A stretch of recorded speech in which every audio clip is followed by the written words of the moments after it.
the Whoa. San Andreas. Well, you don't put the camera up your ass. You're taking a picture of your ass. You don't need a selfie stick. I'm so glad that ass. You said ass just as I hit go live on YouTube. Let's see if that showed up in the recording. Within 7 seconds, we managed to do it. I mean, maybe not. It's. I mean, they can say it on broadcast television. We're probably okay here. That's true. That's true. All right. Sinstress, that's called a colonoscopy. I'm sticking to it.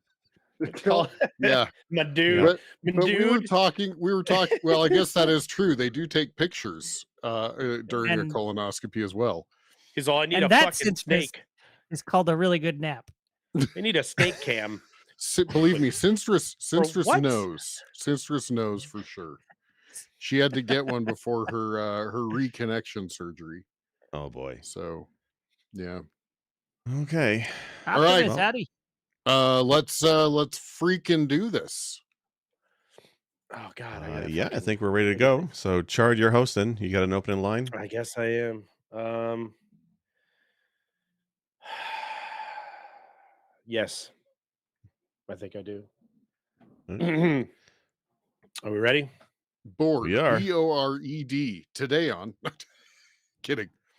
Go for it. Close. I'll sleep when I'm bored. Game? I'll sleep when I'm bored. Game? That's better than what I was gonna go with. Roll it. Just get it out there. Like get a cut version so that we can. Yeah, man. We'll fix it in post. I'll just use it. Okay. We won't. I'll sleep when I'm bored. Games? Today on. Is that the one we're using? That's the one, yeah. Don't talk over the intro. Don't talk over the intro. It's too late. There's no way out now. I'm committed. Fuck. Go ahead. It just shows how unoriginal I am. Jesus. Just bring in that B game, Charlie. I don't know. Good. I don't know if you saw his gesture, but we're on. I figured. Well, amongst originality, guys, it's one of the things I excel at is being different from everyone else. It's one of those intra-family memes they don't have in Canada. I wanna have everybody get their bingo cards out. Yeah, we're gonna double up. Background. Charles pointing at my background. Guys, today we're talking about something I have absolutely no knowledge about, and the fact that I'm going to be the host for this was last minute decision, clearly made in error. Today we're talking about board games that have turned video games. Am I right? Am I right on that one, guys? Mostly.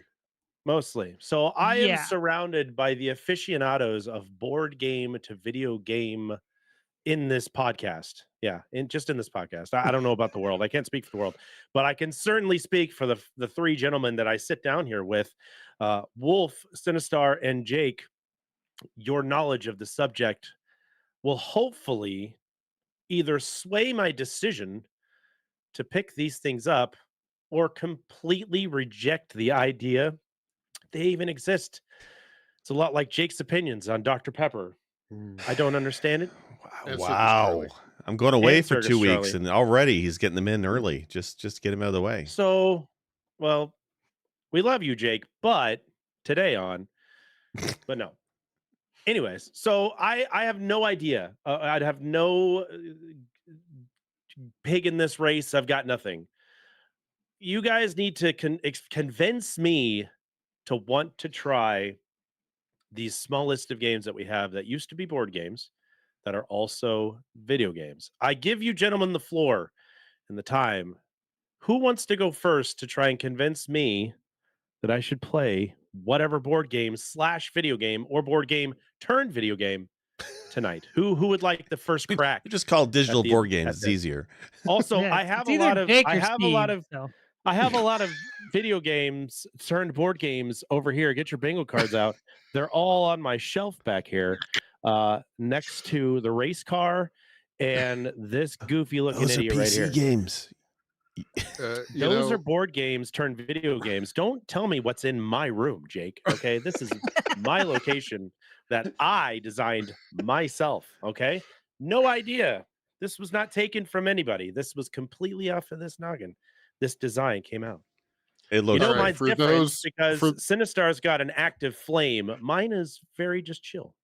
For those that are listening to the podcast later, you're gonna have to go see the gag runs hard. The visual podcast, youtube.com/@pressB to cancel. See, this is how we lure the listeners in. I know what I'm doing. Guys, who wants to go first? Who wants to attack my mental dam? Who wants to break this mental dam of me not understanding these games that I should try? Who wants it? Who wants at it? Jake, Steve? it's you or me, apparently. I'll okay, go. Steve it is. Okay, Steve's Steve going. it is. Where's Steve? You might be Steve this week. I'll fix that next time. Not this okay. one. Sorry, we're apparently giddy and stupid today. We are stupid today. Okay, well, my first board game turned video game, digital board game, is Lords of Waterdeep. It is a Dungeons and Dragons based board game, but don't let that fool you. Don't let that fool you. It is much more of a standard, almost European style board game where the pieces are little cubes, and it's not so much about dungeon delving. It's about resource manipulation.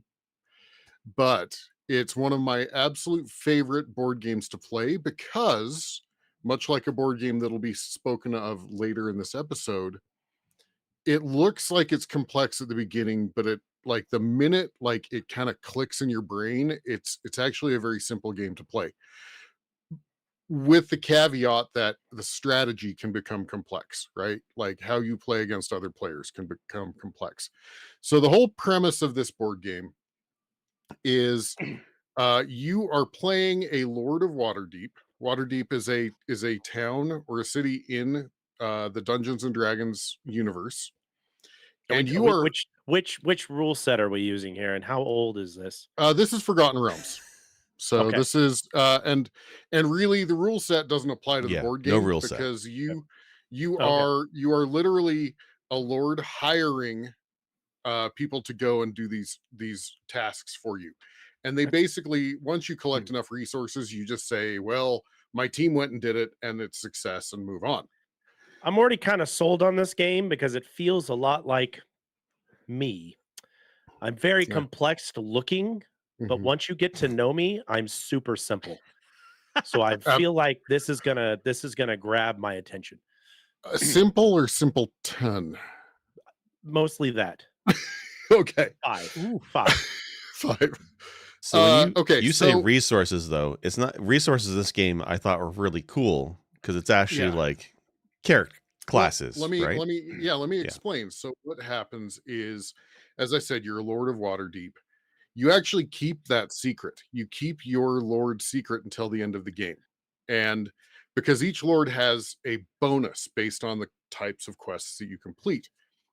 And what you do is you collect quests. And so the quests are cool. Like there's one that's like training owl bears. And there's another that's like, go defeat the beholder. And there's another, but these are little cards. And literally the cards just say you need 4 warriors or whatever the fighters. You need 4 fighters, you need 2 magicians, you need 2 clerics, and you need, this. And there are locations on the board that you take your character's representative and you move them to that position, and you get to collect those fighters or clerics or wizards or whatever. And once you collect the correct ones, you can complete the quests. The quests push you toward the end of the game. They give you a score, and whoever gets the highest score at the end wins. So really, it's a very simple concept. You add on top of it that those locations are one person and one person only, with a couple exceptions, but one person and one person only. So each round, if you want to go collect the spot that has the 2 fighters and somebody gets there first, you can't use that spot this round. So it's like Monopoly. It kind of, yeah. But they add another piece on top of it where you can actually put your person in a spot and buy an additional spot that you can put onto the board that gives you additional spots. And those become advanced. Like some of them are like, I can get a wizard and 2 fighters, or I can actually exchange some for others, stuff like that. So, and that's where like the strategy becomes, higher. Now there are some expansions for this that are in the digital version that add some other layers, but honestly, I really love the core game. The expansion is called Scoundrels of Skullport. Yeah.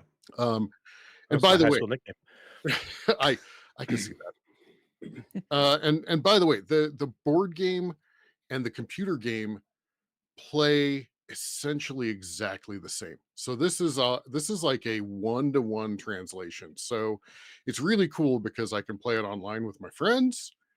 And I don't have to go pull out the board game. I don't have to like move all of the pieces into the right place. I don't have to, shuffle this and shuffle that. I basically can just start it, get going, talk to my friends and say, let's play. We all jump in and we play. So it's a fantastic game. If you've ever played, so those of us that are, or those of you that are maybe listeners that are familiar with European board games, there's a game that this is very similar to called Stone Age. And I wasn't super sold on Stone Age when I played it, but I love Lords of Waterdeep. And I think it's that addition of being able to add the little shops and storefronts and stuff that you can use. So that's my spiel.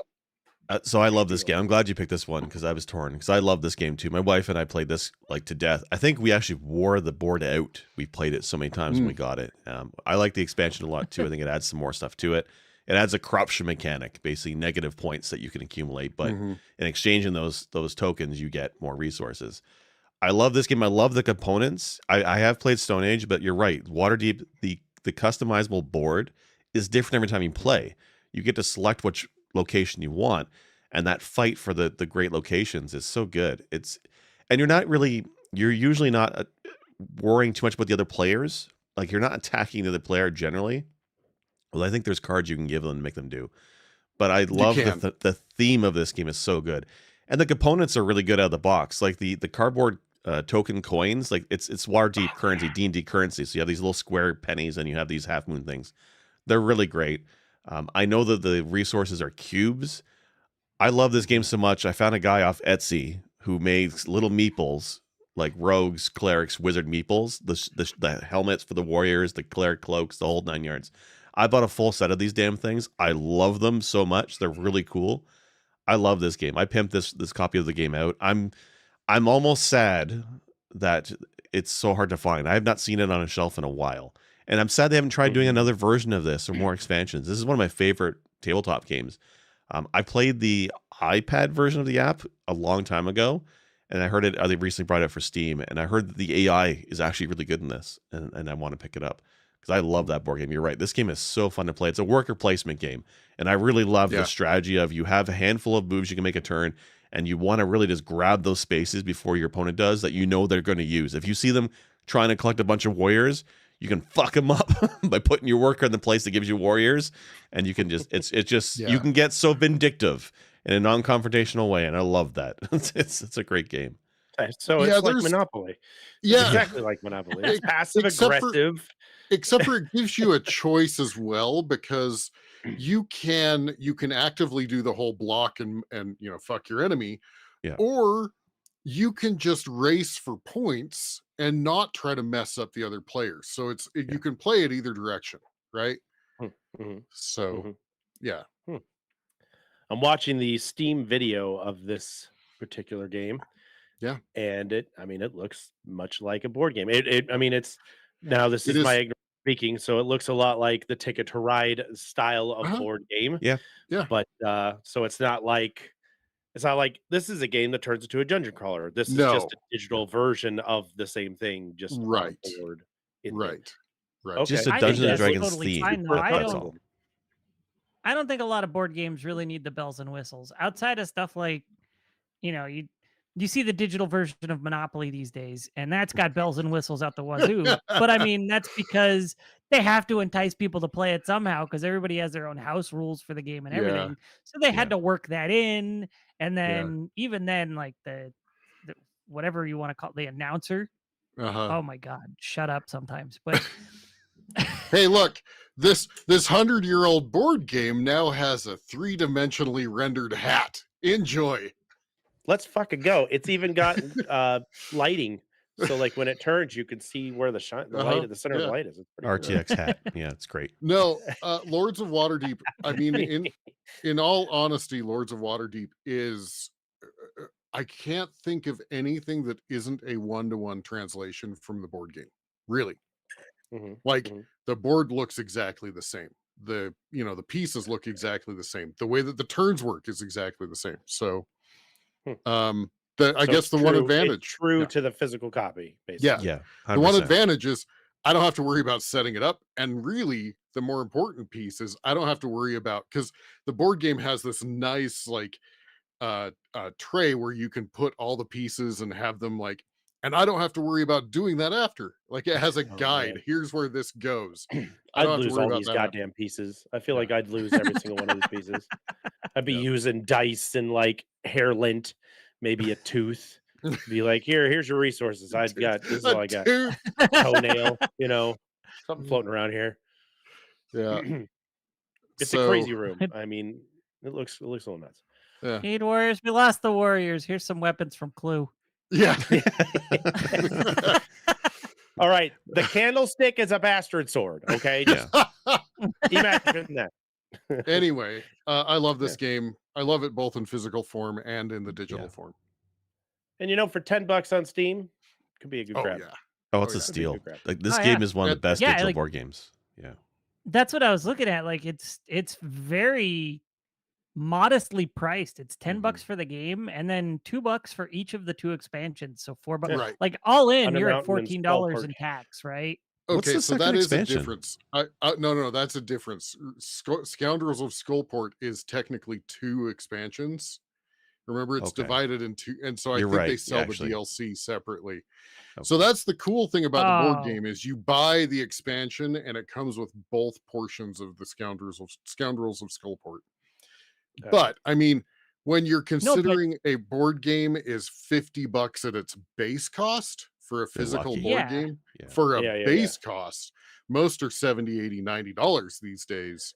Yeah. It's even verified on your Steam Deck. The DLCs, there's the Skullport expansion, and then there's the Undermountain expansion. Yes, those are both in the Scoundrels of Skullport box. Okay. So the box had both of those together. For the 2, you're all in at $14 instead of $112. Well, I think that expansion was like 35, right? I mean, by itself. So like the box, the physical box. That's expensive, but I mean, you're paying for pieces, you're paying for meeples, manufacturing. I don't want to talk shit about like manufacturing costs and all that for like a really nice board game is a really nice board game. So it's worth it. I'm not talking a lot of shit games on are that, worth the but cost. I mean, affordability is very much a thing with board games these days. It used to be you want a board game, go to the store, pick it up for $15-20. But now the board games are so intricate and advanced and have so many things going on that there's so many levels of manufacturing and all that, it drove the price up. And that's just, it's the nature of the beast. But at the same time, like there are a lot of people who love collecting these things. I have some really nice board games upstairs, so I'm not talking shit on that. But the fact that it's literally not a cash grab of a digital version of the game is spectacular. Yeah. I mean, to that point, the other thing is, I mean, as much as I love the digital edition, board games are one of the fastest to be removed from sale items in the world. Like you'll see a board game come out and 2 years later, it's now like on the lists of like, you go to Board Game Geek and people are like, I'm selling it for 200 now. Enjoy. Right. Yeah. They become collector's items like comics and cards and shit like that. Yeah. That's why it makes sense. I mean, if you're going to have such a high quality game like that, like a quick side tangent, my beef with the board game industry is a lot of them nowadays are funded by Kickstarter. I mean, which is great. They get a lot of money from it. But if you don't get in on the Kickstarter and get all the piece and all the stuff there or buy it, odds are you won't be able to buy it at all if you didn't go all in. So I've had that with one of my games I picked today. If you didn't get that one expansion, it's not sold anymore, and they're never going to sell it again. They only did it briefly during a Kickstarter, and that was it. So there's a lot of FOMO with some of these board games that are sold. Anyway, that's my spiel. Fair. Jake's word of the day is FOMO. That's like the second or third time I've either read it or heard it today. Yeah. Well, do we need a word of the week? Wait, in board games, in all honesty, because of how fast board games go out of print, FOMO is a thing. I get it. Yeah. That's probably why he has it. I say you develop that stuff over time. You know what I mean? It doesn't just happen. Perfect. All right. Well, we'll put a pin in that one. Who wants to? Yeah, I'm like Shark Tank. Okay, give me your spiel. Who's next? Let me go, because I'll do the one that is also not D&D themed, but it's Pathfinder themed. Pathfinder being a D&D, a clone or inspired by. I mean, they used to use the same engine for the longest while. So Paizo partnered with I think it's Card Shark Games or Loan Shark Games to make a card game, the Pathfinder Adventure card game. And I want to say that was also on a Kickstarter. I could be wrong though, but he's going. Sinistar's pointing at his shelf. Yep, I got it right back here. That one's one. Yeah. That's the book. So it is a tabletop RPG, and it's quite an involved RPG. And the great thing about Pathfinder is they had their adventure paths, which are like set stories, and there's a book for each of their stories, and it's all the quests and stuff. I didn't at the time have a lot of time to play tabletop RPG games. I had a D&D game going. I never really gave a fair shot at Pathfinder. But this Pathfinder card game, it's a card game themed after Pathfinder, and it's each of the box sets, and there's basically, I think they did 4 or 5 of them. Each one is based off of one of those adventure stories. So the first box was I think it's something the Adventures of the Rune Lords. There's also Wrath of the Righteous came out. There was the pirate themed one. So they did a bunch of them. I gotta say, I kind of went crazy with it. I bought the first 3 boxes completely. We're talking thousands of cards. And what this game is it's a series of scenarios, and the scenario will give you a list of several cards, like location cards. And then under each location card, randomly amongst, a bunch of loot, like weapons and spells and items and stuff, and monsters in each location, there's also these henchmen and ultimately a villain for that scenario. And the goal of the game is to take your character and go through each location, and you're trying to work your way through each of the cards in that location. If it's loot, you can try and roll to get it, and if you get it, it goes to your hand. If it's a monster, you actually have to fight it, and if you don't, you take damage, which is discarding cards from your deck. But you're trying to find the henchman and eventually find the villain and take the villain down. But it's very much in theme of Pathfinder Dungeons and Dragons in terms of like the dice rolling for rolling for getting loot and rolling for attacking. It's like RPG light in a lot of ways. But it's neat in that your character, and you have a character card, and you have stats, but your stats are basically what dice you roll for each stat. But each character has a certain number of cards in their deck. So a wizard would have maybe 1 weapon and have 4 or 5 different spell cards and whatnot. Whereas a monk would have a lot of potions, right? Like drunken fighter style type of thing. Cleric would have some divine spells, but also have weapons and also have armor cards. And all those cards have their own abilities. It's very much a card game. I'm not going to say Magic the Gathering because it's more different than that. But each of the cards has an ability. But it's the theme is, it just oozes theme from a tabletop RPG, right? There's literally healing potions. There's potions of invisibility. And they all have factors into the gameplay when you're going through these locations. It's a lot of fun to play. It's especially fun. I've played it with people who are not the type to do actual tabletop role-playing games. My wife and my kids would never try Dungeons and Dragons, but they've played the card game. The card game is a little bit easier to get into, and it gives you that same feel, but with without the imagination work, I guess. The problem with this game, though, and I do like it, is the setup times. As I said, there are hundreds of cards, hundreds of them, and if you're playing with different people in different groups, and you're putting all your character cards back and having to take them all out every time, it can take you a good 40 minutes to set this damn thing up. It's really a pain in the ass. This is one of the few games where I actually went to the craft store, bought a bunch of, the core foam core board, and I made my own freaking box organizer for this game. Wow. And I took all 3-4 sets. all the expansions I bought, and there's lots of them, and jammed it all in one box. Like the box I have over there in the corner, it's like this big, it's huge, and it weighs a ton. Like it's so full of cards. Yeah. So the setup is a pain in the ass. Now, Obsidian, who some people might recognize as a game developer, between games, they made a digital version of this game. They started as an Android app, I believe. It might have been on iOS too, but they eventually made its way to Steam. But it's a digital recreation of the game. They made it a little bit prettier. There's music, there's some special effects, but it's basically a recreation of this card game, and it means minimal setup. No setup. You make your character, you save your character, you can have multiple characters, you can do whatever you want, and it saves your progress from quest to quest, and all the quests are there. I mean, they did the first box pretty accurately to the original board game. It's fantastic. Like, you roll the dice, it's nice 3D rendered dice. The cards are all there. It's fucking fantastic. Did you guys ever play this game? I feel like I might be the one who's played this game. No, the way that you described it, I was like, are you describing Munchkin? But then the minute that you said, I was getting Munchkin vibes from it. Yeah, for sure. Same. But the minute that you said like the setup time is ridiculous, I'm like, nope, it's not Munchkin anymore. That's not Munchkin. Like, All right. So it feels like Munchkin, and I love Munchkin too. I have a big box of random Munchkin cards we throw together.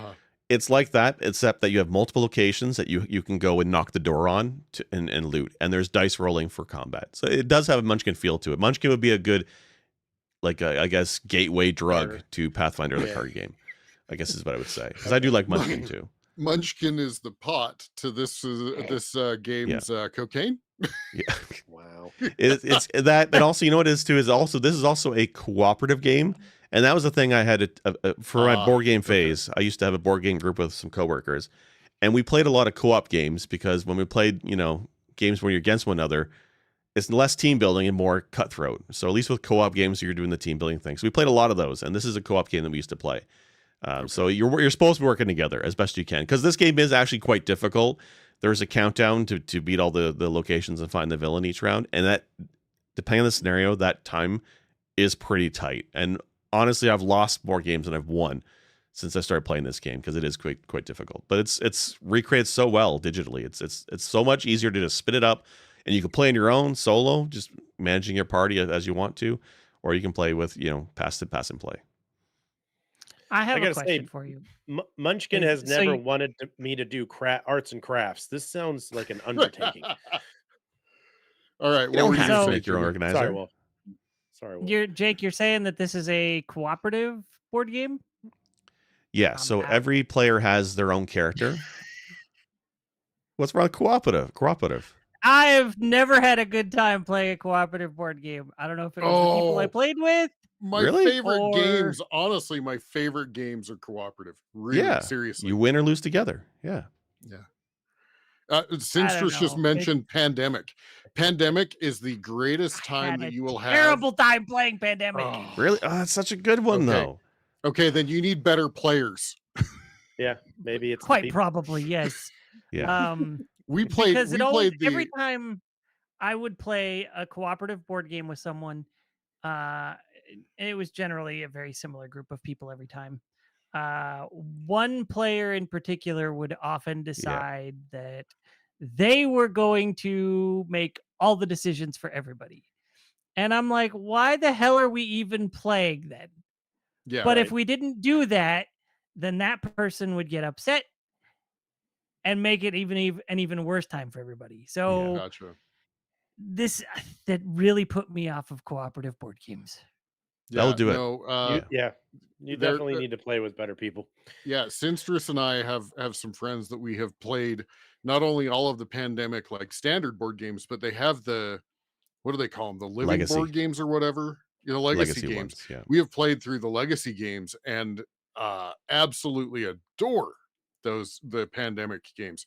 And it is seriously, if you have the right people with you, it is the most fun you will have getting your ass handed to you. Yeah. I've lost most Pandemic games, but I still had fun playing with it. It's something about when you're playing with people that you get along with, win or fail, at least it's fun along the way. And Pandemic was good for that. But every group that has that one guy who likes to like railroad, who does weather in the turn, you have to usually have a talk with that person, say like, back the hell off. Like, play your plays their own turn, work. right? That did not work. Yeah, you don't need to play. I don't know. These are the types of games that Optic and I are not allowed to be on the same team together. Per his mother said I could not play. Well, with when it's 100%, when it's 100% co-op, though, then your mother is in on the team with you and would probably have a good time. No, just the two of us against the rest of the damn table, and they were like, "No, you can't do that anymore." Okay. All right. Yeah. All right. So and so find your card game. Is this still available? So yeah, Yes. thank you for bringing that up. So you can still buy it, but I probably wouldn't because it's not being updated anymore. I don't think it's sold well enough, which is a real damn shame because, like I said, the card game, the physical card game, had multiple expansions. We're talking like 5 box sets on their own, plus character expansions. Like I got a character expansion to Wizards, and it gives you 5 different alternate wizard classes you can play as, plus additional cards. I got a bunch of those expansions as well. None of that really made it to the digital app. They did do a small goblin-themed expansion that was exclusive to the digital app, but it's mostly cosmetic, not much in the way of gameplay changes. So they added stuff to it initially, but then I guess it didn't sell well enough, and over the years it's kind of drifted. I hope you can still buy it, or at least hope you can still play it, because the digital version was quite good. But Obsidian, you would think as a big company, I mean, they're a fairly large company, makes a lot of great RPGs these days. I mean, they're the ones who did, was it Pillar of Eternity, I think, recently? Yes. So, but they've really taken development resources off of this card game, unfortunately. Yeah. So 2 things. One, I was looking at it. Just searching Pathfinder, I could not find it. You have to actually search it by name. I searched Obsidian Entertainment because I wasn't sure what the name was. I knew it was Pathfinder something, and I couldn't find it under Pathfinder.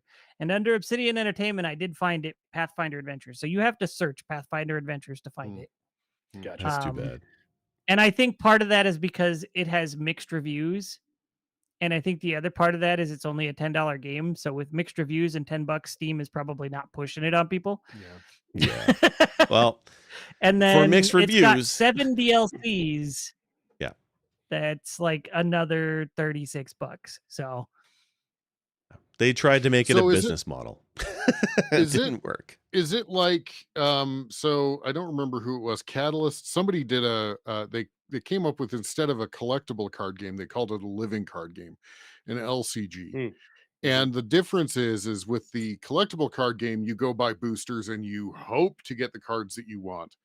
With the living card games, there was a Cthulhu set that I bought a bunch of, and basically the boxes that you buy contain a complete set of, that expansion, that living set of cards. And so that's kind of the difference. Is this a living card game, or in the physical version, or is it I think the difference between a living card game, though, so yes, it's fixed. There's no random boosters, at least not in the physical game anyway. It's all fixed cards. When you buy an expansion, a character expansion, it's the same cards that another person would have, which is good for this kind of game. The difference with this, though, than a living card game is that it's one box of cards. All the items are in this box. And when you're doing your setup and you're randomizing each location's loot, any player can get those cards and build their character up. It's not like you're making a deck and you just use that deck and take it from game to the game. Your deck is only like, I think at most 10, 15 cards, because your deck is also your life, from what I recall. So it's not a very stack of cards you have in your hand. So it's not like you're building a deck like Magic or something where you have 50 cards. So it's less Magic the Gathering and more Munchkin, like you said. I said with Munchkin, where you make a character each game, right? And you have a handful of loot cards in front of you. It feels similar to that with more stuff on top.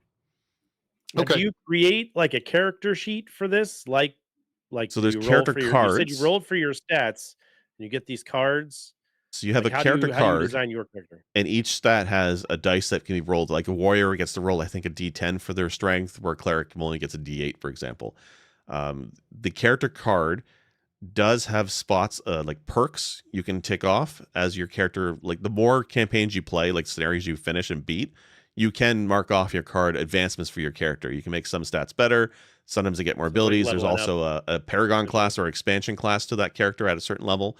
So you can actually carry your character from scenario to scenario, and it grows. Kind of like, I think Gloomhaven has a similar idea, where your character can grow, or you can just play with the basic character. I have a Shadowrun card game that sounds really similar to now what you just described. Yeah, I know a little bit of the Shadowrun game, because that one you also develop a character over time, I think, too, right? Yes. With stickers, I think. Yep. And it has, stickers that you can apply to. Yeah. So for this game, I mean, we didn't mark the cards. I wouldn't let anybody touch my cards. but you can put them in sleeves and mark it off with a marker, or I had them track on a piece of paper. But you don't have a D&D character sheet per se. You get a character card, and that has all the information on it. All right. I want to point out one thing. When I first went into the legacy games, because a board game, you buy the board game and you're like, don't mark up the cards, don't do anything, right? And then we played this legacy pandemic. Our friends bought it and are like, come over and play this. And the very first time it's like, destroy this card. I'm looking at it, I'm like, no, this is no. Yeah. But by the time they told me this, but by the time we got to the point where we were set up to destroy that card, I lit it on fire. You know what's funny? If they ever brought the legacy board games to digital, the only way they could do that, and it's bad, but they would do it, is as NFTs. Every card's an NFT, and when you have to burn your NFT, you lose that card. That's what they do. We get to 500 after the NFT comment. Fantastic. No, we just came up with this idea. We're going to patent it. Yeah. Crespi owns it. Anybody that wants to make NFTs this way, you have to pay us royalties. Yeah. Square, press NFT to cancel. All right, so we're getting into the patent troll business. No, we're covering a lot of ground today. Because unlike a patent troll, we came up with the idea. We didn't buy it from somebody else. Right. Fair. Originators. That's right. Anyway, yeah. No, this sounds. The problem is I'm sorry that the digital version gets those poor mixed reviews, because honestly, it sounds awesome. Yeah, I wonder what the bad reviews are for. I wonder if it's stability or bugs, because it's not getting updated anymore. And if there's a bug in a game like this, and they don't fix it, you feel it, because there's hundreds of cards. So if one card is errata or bugs, then it sucks. What? I said it's probably because it still takes an hour to set the damn game up. You have to you have a shuffle button, and you have to shuffle the decks. Please go to your local craft store and make a box. I enjoyed the hands-on building of something to organize my cards, okay, Chard? It was fun. I liked doing it. It was better than having 5 boxes of this shit. I got a coupon to Joanne's. Crazy. No, I want this game. But I don't know that I want the digital version. So yeah, I don't even know if it's in print anymore. I think there was a second edition of the first box that came out from Lone Shark, but I don't know if they're still making it. But for a while, it was hot. It was one that it was on Board Game Geek as one of their top games for the longest while. So I don't know why. It sounds like it'd be a lot more fun physically than it would be digitally. Yeah. In that respect, it just sounds like it'd be more fun to be around people playing this game, because you get socially, as long as you're willing to do the setup time. Right. Yeah, you got to shuffle every deck, and this location needs 5 items, 4 spells, and 3 monsters. This one needs 5 monsters, 2 items. That part of the setup was very tedious. And we're going to talk about a game. My next game is going to be very much in the same vein. Okay, I'll bring the glue and the wood. Yeah. What do you got, Wolf? All right, so I come to you guys bearing Talisman Digital Edition. Talisman. There are 2 versions of Talisman that are digital. There's Talisman Origins. Don't get that one. Get Talisman Digital Edition, because Origins was sort of like a proof of concept release that's just single player, whereas Talisman Digital Edition is actually a faithful port of the board game to digital. And I own this game. I own this game, and I've never played it. Yeah. Okay, so I played this game.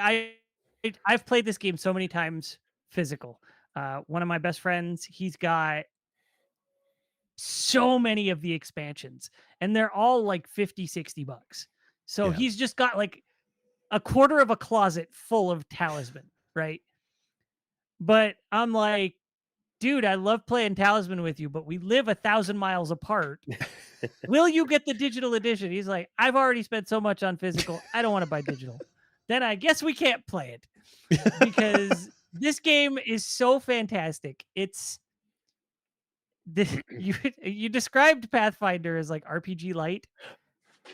This is also like RPG light, but in a very different way. You play as an adventurer, but you're like every single player is an adventurer, and you're all wandering the countryside trying to find items to help you get to the inner rings, because you have to do certain things to get to the middle ring and then certain things to get to the actual center ring. And so, it's like an outer continent, an inner continent, and then the dungeon that you actually want to get through and kill the final boss first. So it's a race against the other players, but if you go too fast, you can sort of screw yourself and die against the final boss while he's killing everybody else outside as well. Damn. So because you have to level up, as soon as somebody goes and fights the final boss, you actually in a way, you actually gain artifacts that let you do more damage, take more damage, things like that. So there's shops and encounters and enemies and all sorts of things. You gain experience points, you get money, you wander around, you buy a raft to cross at certain points to get to the inner continent, things like that. So you have to get objects that will let you pass through gates, basically, to get to the final boss. And the more types of objects you have, the better. So you can actually get a pack mule that lets you carry more stuff, right? Other players can kill your pack mule and make you drop your shit on the board, and then somebody else can wander by and pick it up. Wow. So really quick, there's what's up? I played Command and Conquer, the original Command and Conquer. And, it has the little crystal collectors, right? That move around and whatever. And when we played multiplayer games, we came up with a term. We basically said the rule is no cow killing. And I feel like you just described cow killing in this board game. So it's not cooperative? I thought this was cooperative. It's not cooperative. It is very much you can go out of your way to screw the other players. I will mention this is a game that got pulled out of rotation with that same player I talked about earlier. Yeah. Okay. This guy's got a reputation. But there was like this is just a lot of fun to me, and the wife and I have played the digital edition. Again, this is one of those games where there's a lot of setup, there's a lot of teardown. This does away with all of that. The upside is like the base game digital edition, just $7. It's super cheap. Yeah. But it has DLCs out the wazoo. Yeah. If you buy all of the DLCs, it's $205. Oh, what? $205. How many expansions? Digital. It's worth mentioning. There's like 40. There's 49 DLCs. There's 49 DLCs. Some are just individual characters. Some are like actual expansions. And then you can buy a season pass for $60. That won't get you all of the expansions though. So you have to be aware of that. The nice thing about this game is, at least when I last played it, every week they give you access to a different DLC and a different character so that you can sort of test run it. Oh, that's good. So they give you a taster that cycles around. And there's just the one season pass. And like, if you look at the season pass review, it's like really bombed because they did the season pass, which apparently promised all future expansions. And then they hit a point where they stopped putting the expansions in the season pass. So, well, considering they want to charge $205 for all of it. Yeah. But if you look in it, well, that minus $60, so 145. Okay. But still 145. But if you, the other side is, if you look at any individual DLC's reviews, they might only have like 30 or 40, maybe fewer, but they tend to be overwhelmingly positive. So it's the season pass bombing is not for the gameplay mechanics. It's just for how they package the season pass. Yeah. The game itself is very positive reviews with like 5,000 reviews. Yeah. So it is a very faithful adaptation of the board game. It is a lot of fun. And honestly, the wife and I, we've tried the various DLCs that cycle through. We never enjoy anything as much as just the base game. So I own this. I kind of said this at the beginning, and I've never played it. I remember I got this. I think I got this in a Humble Bundle, honestly. Probably. And it means that I also have 2 expansions at least. Maybe I didn't activate them all, but I have the Dungeon expansion and the Highland expansion. But I would love, Jimmy, to sit down with you sometime and have you teach me this game while we play it. Right? I'd be down. And if we wanted to do a press B, I would buy the 6-pack for $30 and gift the remainder of you that don't have it. Yeah, that's a great thing. That's worth mentioning too. Is a 6-pack is just $30, and then you're like, you get it. You could be Oprah Winfrey with this game. You get a talisman, and you get a talisman. Yep. So this is a lot of fun to me. Like there's definitely a lot more depth than something like, Carcassonne or Lords of Waterdeep. Like Lords of Waterdeep is actually a simple concept. Yeah, it's a simple concept with a lot of depth. Yeah. That's what this is. So, you do have an inventory to manage, or at least keep track of money. You have to remember where certain interactions are, because like you go to a spot for the first time and all of a sudden you'll put a fountain there. You'll draw a card. Now there's a fountain there, and that fountain stays there. Mm-hmm. So that's where you got to go if you want to go visit that particular fountain to do the thing that gives you more hit points or more magic points or whatever. So it's interesting because it's a different experience every time, despite the same mechanics, right? Yeah.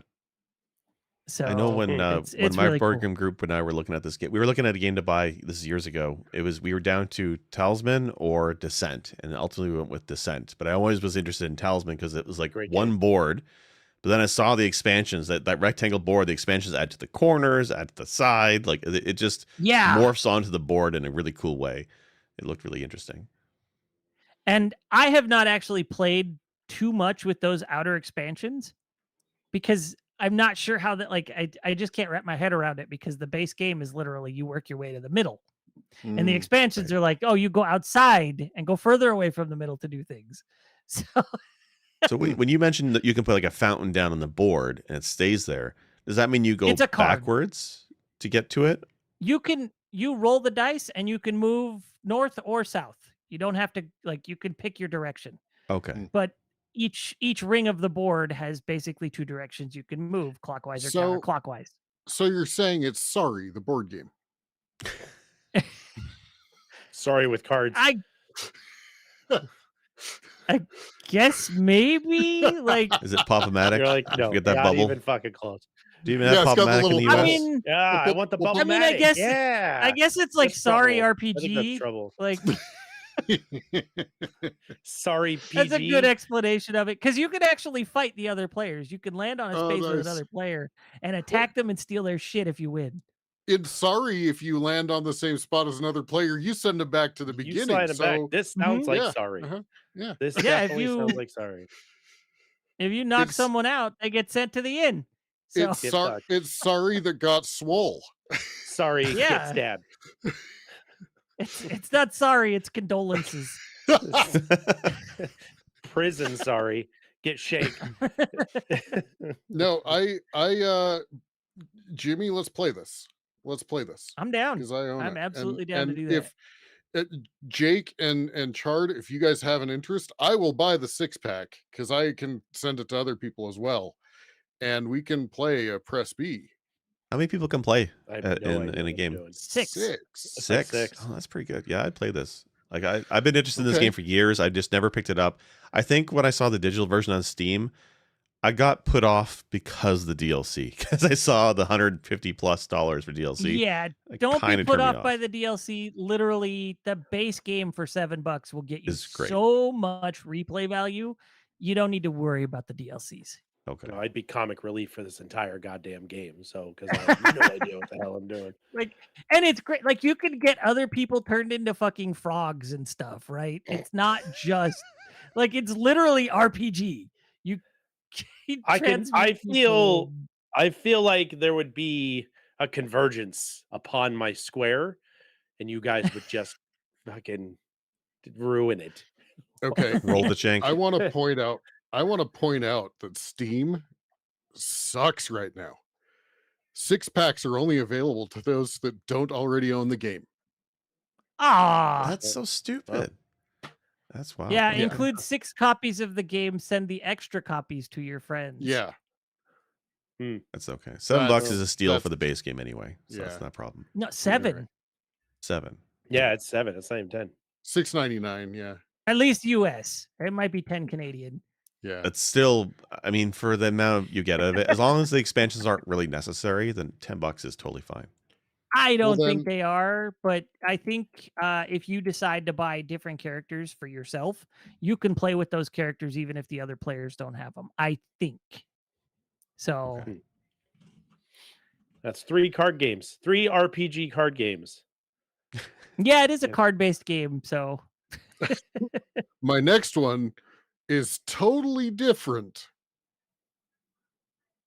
I don't think that's true. Although I have been interested to hear about Gloomhaven because you talk about it quite a bit.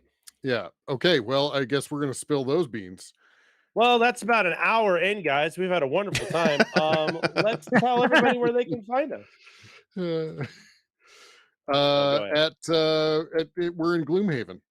So Gloomhaven. One of the best dungeon crawlers ever designed, according to Steam. Honestly, so when this game came out, so we're going to talk Gloomhaven. When this game came out, it was in the top 3, and in fact, it might have hit top 1 for a while on Board Game Geek. I have a couple complaints about the physical version. The first one is when you buy it, it's got the little like pop the squares and the shapes and everything out of like the sheets. The minute you do that, they never go back in the box. Of course not. Because they no longer fit in the box anymore. You gotta think on your feet like Jake and create your own, make your own organizer. And there are people that have made like these wood organizers for this game. I believe so this game is and maybe Jake, your game is like this as well, but this is like take Descent, take Hero Quest, take all of these board games that are, dungeon crawlers, and like take all the best parts of them and turn them into a board game. The problem is that it is one of those legacy games where as you go, you are opening packs, you are assembling cards, you are unlocking doors in the box and everything, so that because it wants to keep certain things secret, obviously, until you get through it, because it actually has an entire scenario book that is a quest all the way front to back. And every single scenario takes you at least an hour if you've got it well organized to put this together. You literally have to go find the board game pieces and put them in the right way, in the right shape. You have to put doors here and chests here and obstacles here and enemies here, and you have to go pull the enemy cards that determine what their attacks are, all that stuff. And you literally do this every single time that you complete a scenario, and in a session you may play 3 or 4 scenarios in a session. And so you are spending this time every time you go to a new scenario. It's like, well, you guys go get a snack, or really you guys go get dinner, and I'll go get the next set of this set up. Damn. Now, because of that, it plays epically. Like once you're actually in the game, it plays like a dungeon crawler. Like the immersion is fantastic. It's got 3D elements to it, doors and chests and everything. And then on top of that, it also is a card game. And the way that it works is you pick a character, and they have some really kind of ingenious classes. These aren't your standard fighter, cleric, wizard. Like one of them is like a steampunky kind of like mix between a rogue and a mage, right? Like and they have these clever names, and I can't think of the names of them off the top of my head, but every single one of them has a deck, and the deck unlocks different cards as you play. And depending on where you go onto the board and stuff like that, you'll unlock different things. But on top of that, every single character has a limit to their deck size. So even though you're unlocking these additional cards, every time you start a new scenario, you basically are like, what cards do I want for this scenario? And you're locked in. So now the cards are cool. The cards actually have two aspects to them. They have a top aspect and a bottom aspect, and then one of them will do, move six spaces and attack for X, and the bottom one will be add defense or do this other cool thing. And you basically, what you do every round is you pick two cards, and you pick a top and a bottom. Yes, I said you pick a top and a bottom. And you can't play two top portions of a card, and you can't play two bottom portions. Like you literally have to look at your deck, and you have to say, these go together. This is some combination of some way of something I'm going to do.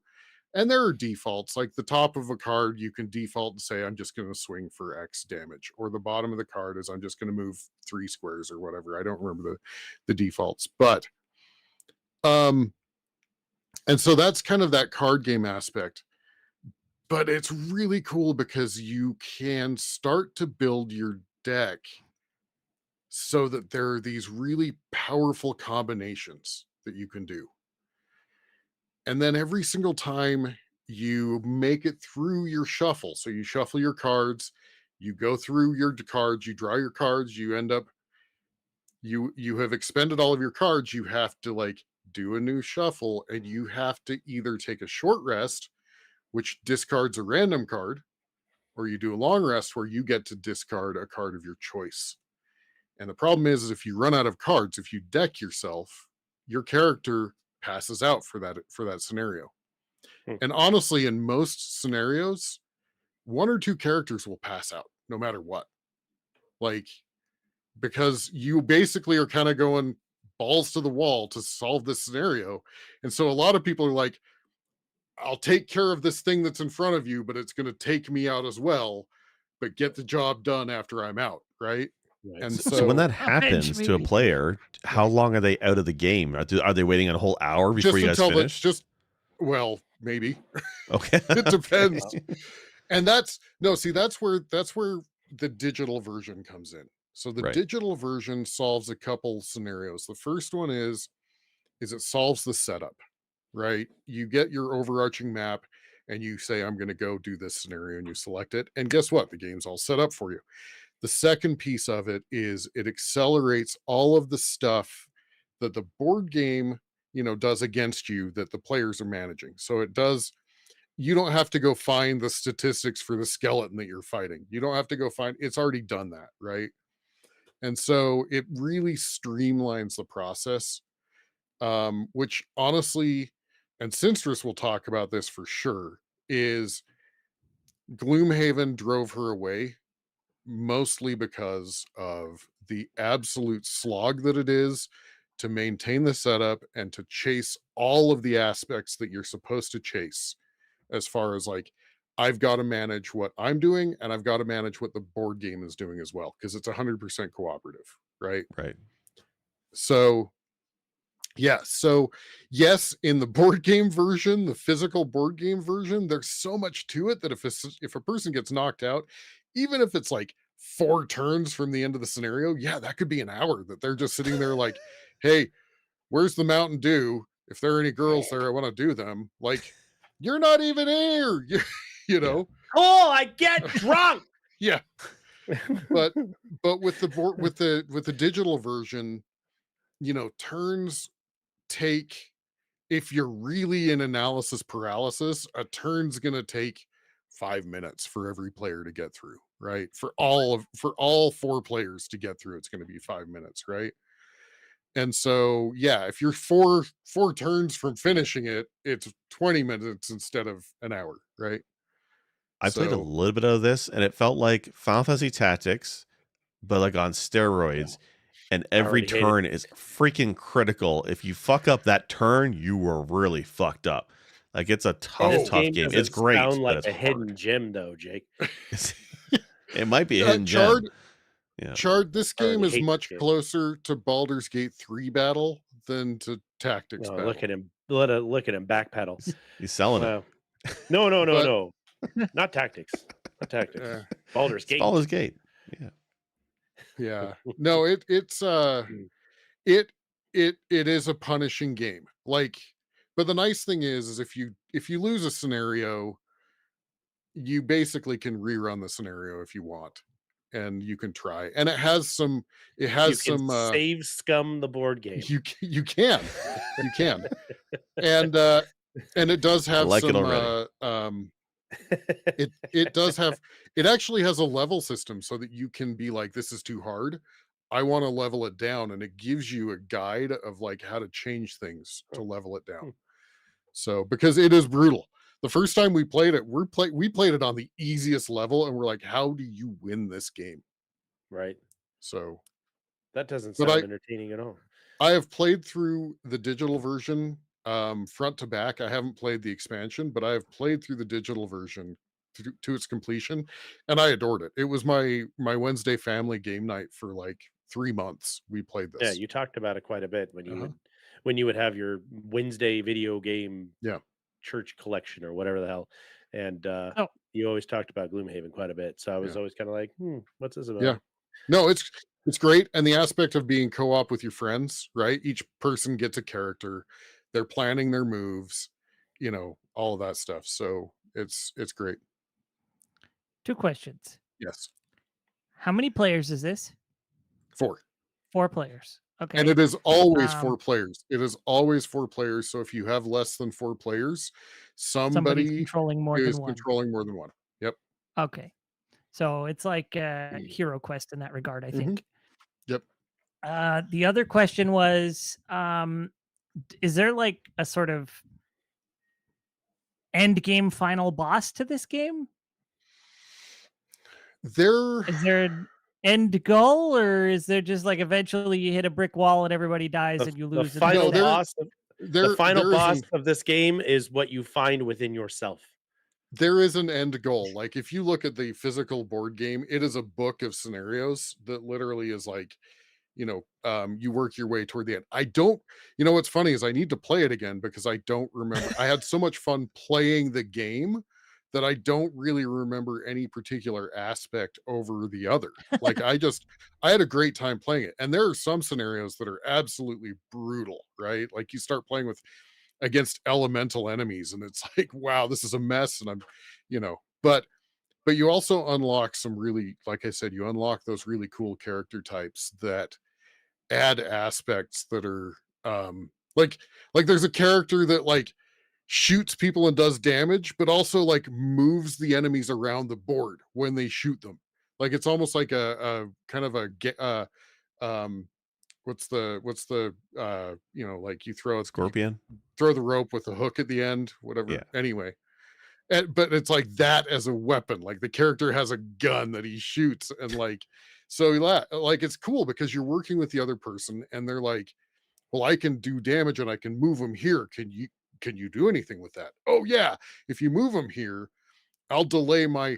Oh yeah, and you select where you go in the order.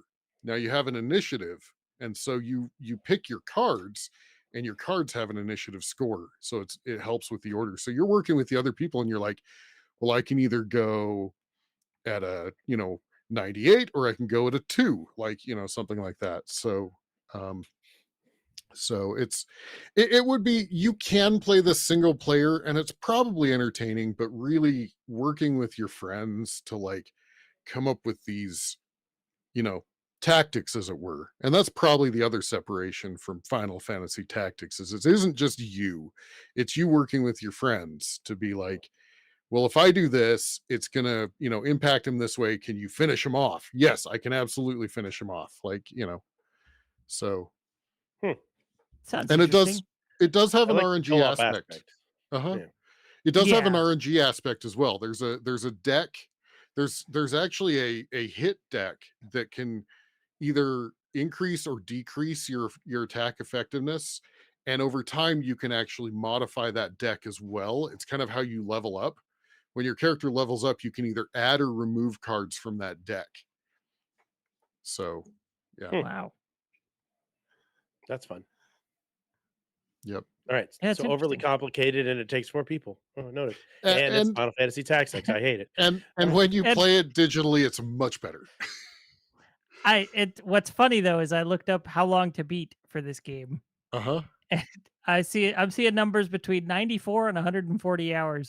Jesus Christ. There's a lot in that game. Might as well play Persona 5. Okay, but imagine that it's imagine that it's basically a board game version of D&D where you like play a campaign from like level 1 to level 20. That's what this game is. Yeah. Is it comes with a scenario book. The book in the physical copy is thick. Yeah. Okay, so this is an asinine question. Yeah. I admit that. But do you do campaigns? Like, obviously you don't. I mean, that's 100+ hours in a sitting. But is this something that you would get to a certain point, like a campaign, like a D&D or a Pathfinder campaign, where you're like, you fight this owlbear or whatever. You beat it. Okay, and that's done for the day. We'll pick up where we left off yesterday. Is it the same aspect as that? Yes. So you have to break this board down every time and then set it back up for a campaign every time. I hate this game. Okay, noted. At least the D&D. Yeah. What? GP, I think, mentioned in the past before that he played this game, and I think he said he devoted a table to it that was never touched between sessions. I believe that. That makes sense. Because like I said, in D&D, you can have like your map, whatever. If you have a dungeon map, cool, you fold it out. If you're that advanced, we were never like, it took us way later to get to that point to where we're like, okay, get out the dungeon map. All right, your characters are here and little pewter pieces and whatnot. But all you need is the dungeon master screen and your books and your paper. Yeah. And that was it. Like you were done. You were ready to go. And that's really what the digital version does for you. Is it takes away the minutia stupidity of tearing down and setting up a board game or dedicating a table in your house. Jesus. I have 100 hours in this game, 100.6, and I've completed it. So, yeah. It looks like there are 95 scenarios in Gloomhaven. Yeah. Well, and when you're trying to level up and stuff, there are kind of some grind scenarios that you actually play multiple times. Like you're like, well, I need to, try out this new card, or you earn points to level up, and you're like, well, let's just go do the Black Barrow again. Like, let's just go do it to earn points. I don't even have 95 scenarios in my life. This seems complicated and complex. Yeah. All right, that's Gloomhaven. Noted. Wow. Jake, what are you going to pitch to me today, bud? What do you got? I'll keep this one short. As I realized the two games I picked today maybe are considered failures for digital tabletop or digital board games, which I realize in hindsight is not the homework I was assigned. But I'm going to tell you about this game anyway because I love it. We're going to do a new segment that says, that's so Jake. Yeah. Why is Jake fucked up and wrong this week? Yeah. All right, look. So we had mentioned say that. Get out of here. Right. All right, look, we mentioned Kickstarter before and how a lot of games will go through Kickstarter to fund, and once you've got it, you're done. This is a game. So Level 99 Games is a board game company, very small, very indie, handful of employees, and they make some fantastic board games. But if you don't get them during Kickstarter, you're pretty much out of the loop. I think they do reprints occasionally on their website, but they go fast and loose with these games. They had a series of games called Battlecon, and there's like 3 or 4 versions of it, and they've all been funded through Kickstarter. I think you can still get Battlecon War of Indines and Battlecon Devastation of Indines still on their website, and they do restock. But the other expansions, and I'll get to them in a minute, aren't available anymore. But what this is, imagine a fighting game, Street Fighter or Guilty Gear or Blaze Blue, an anime themed fighting game translated to a board game. A running theme here. There's cards. each character is completely unique, and it has its own powers and functions, and it comes with 5 special cards or special moves unique to that character. And then in the same game, you're going to take 5 base cards that are the same for any character, right? And those base cards are like Strike, which does, there's 3 stats. There's Power, there's a Priority, which is like Initiative, and then there's Range. Okay, each of those bases has one of those 3 stats on it, along with how much defense or guard or how much it moves you on the board. There's actually a 5 or 7 track board, and it's a 2D fighting plane where you move your characters back and forth. Each turn, you're taking in your hand one of your base cards and one of your character cards, and you're putting them side by side together. Each card has a half of the stats. So your character card, I'm going to make up things, but we'll say it's like, I don't know, Moon Slash. I'm making these things up. Has a priority of 2, a range of 2, and a power of 4. You're matching it up with Dash. Dash has an extra +1 to priority and an extra 1 to, power, and it also makes you move after you strike a couple spaces on the board. So each pair of cards makes one unique attack. And then you flip it over, the other player flips their cards over, and you each compare your moves. Whoever has the highest priority goes first, and you're inflicting damage and doing what the cards say. Where this game is really freaking awesome is decks for your character is very small. It's 10 cards. 5 cards because everybody has those 5 base moves, and 5 cards unique to that character. But there's nothing random in this game. Each player picks their cards, and when they've done that turn, they put it to the side on a track. The next turn, they do the next move, it goes back in the track, and that original move comes back to the deck. So it's a game of perfect information after the first couple turns. You know what they've been playing, and you know what they've used and can't use. It's like a cooldown for 2 turns before it comes back into play. That's what makes this game so addictive for me, is if you have 2 people sitting down to play a game, and the games only take 15, 20 minutes. It's very much like a fighting game. It's very quick, at least for a board game. If you're playing that character, their unique moves combined with the bases feels different than what you're doing with your character, your moves and your bases. But then after a few rounds playing against the Ryu player, you kind of know what they're doing, and you kind of know how they play in their style, and you can see the moves as they use them. It's really addictive game. Perfect memory. It's perfect information, I think is the term. How varied are the characters? One character has a wolf. So on the track, you have your 2 characters moving back and forth. She has a wolf. The wolf also moves. And depending where the wolf is on the board, your special moves do different things, whether you're behind the wolf or in front of the wolf. Another character does portals, can put portals on the far sides of the board and teleport. Another one summons marionettes, puppets on the freaking board, and the puppets can do attacks and get removed. Like, every character is dramatically different from one another.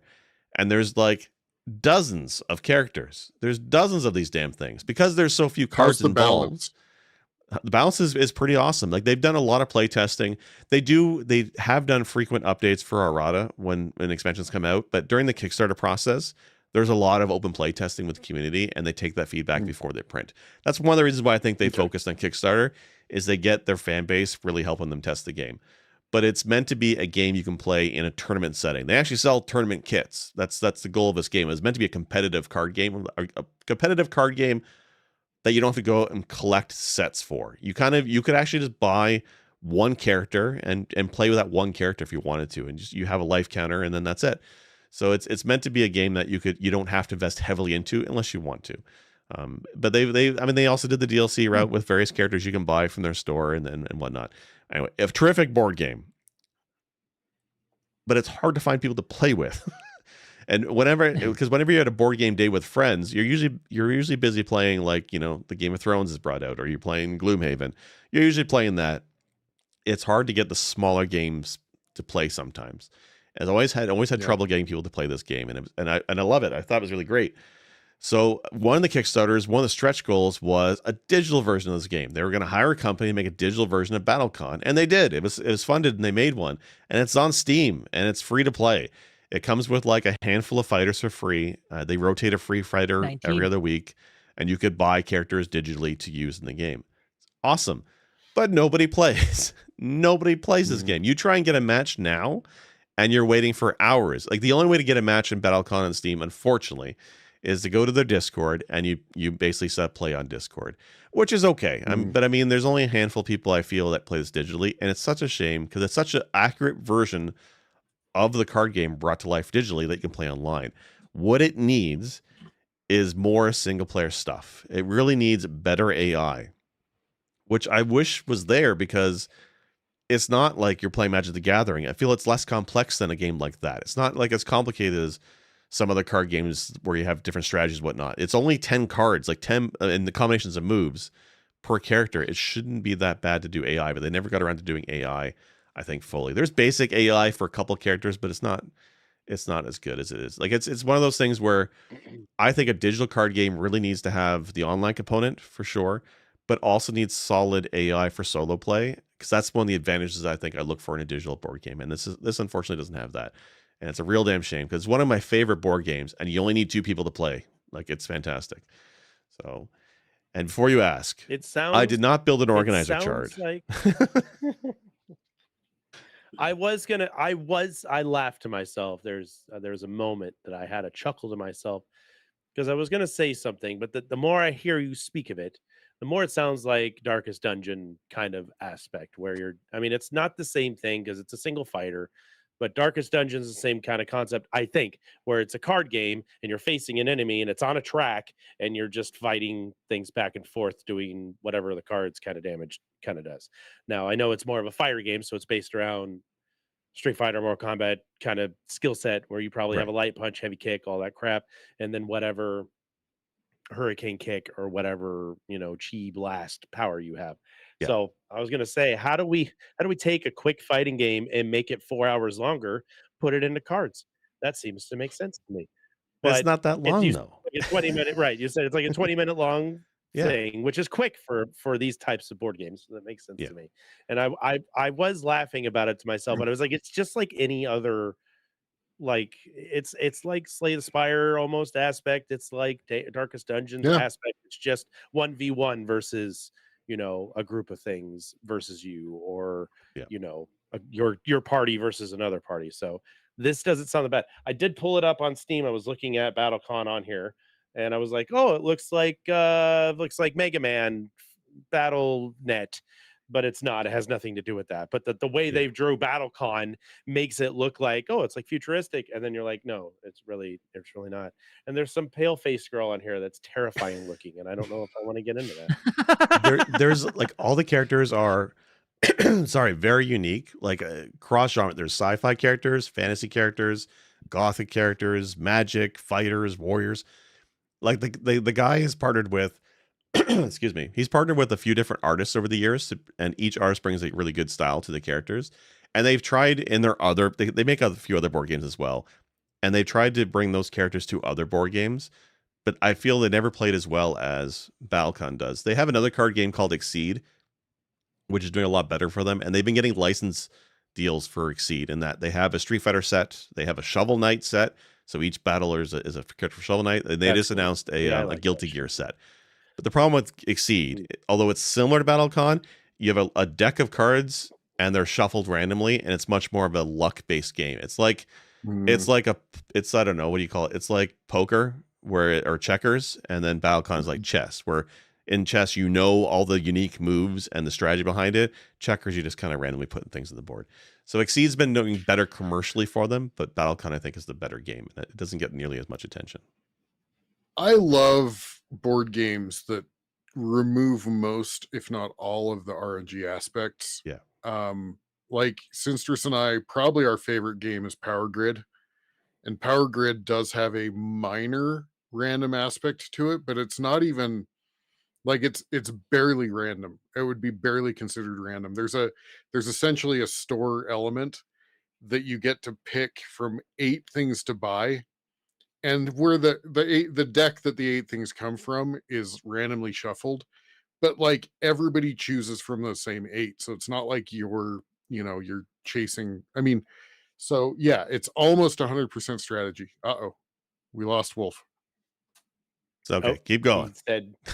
He said fuck this noise. So yeah, so the Battlecon piece does have a lot of draw to me, where there is that perfect knowledge, as you said, right? So I love the removal of RNG. I love RNG games because, hey, I love Dungeons and Dragons. I love tabletop RPGs, right. But I also love games where it is solely strategy, right? And so, yeah, I mean, why is this not taking off? It's free to play. Yeah, I don't understand, and it's not hard to pick up and learn.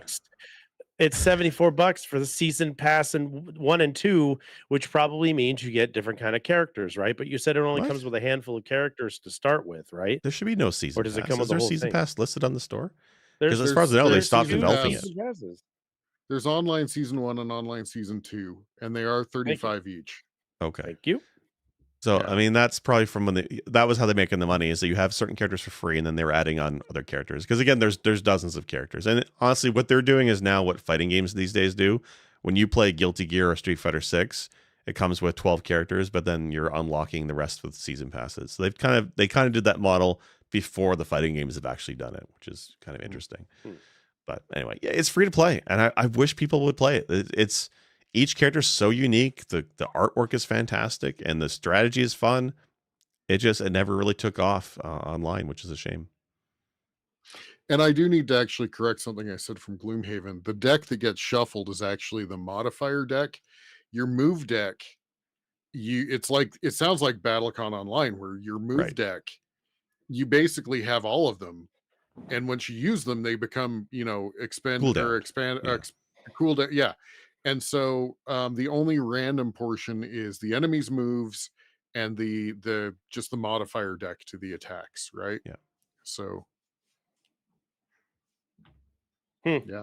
yeah. It's a shame. I wish now in hindsight I didn't pick 2 games that failed digitally.